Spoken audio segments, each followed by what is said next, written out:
think our advice to most organizations is you can preempt most crisis, right? So you will know, you should have what we call a war book, basically a Q&A, answers for all the different eventualities. So that could be if you're hit by a cyber attack, if you're hit by a data leak, if you're hit by a whistleblower, if you have very unfortunately any sexual assault claims being made in the firm, if you had a rogue employee, you should have a sort of war book which sets out what you're going to do when.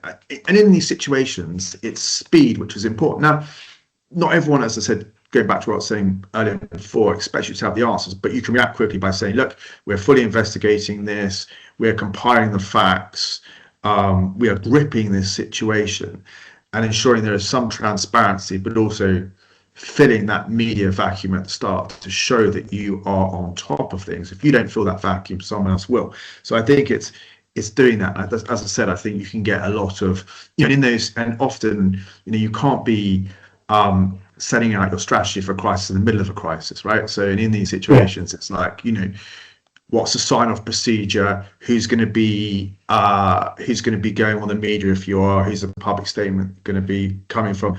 How are you going to communicate to your stakeholders so they hear it from you first, certainly? And how are you going to communicate to your staff? Because often we see in crisis situations, part of the problem is the internal comms are really poor. Then you have more damaging information leaking out from staff. So, you need to be communicating with them regularly. Now, of course, what you say publicly should also be reflective of what you say privately, because if there's a discrepancy, you make things worse.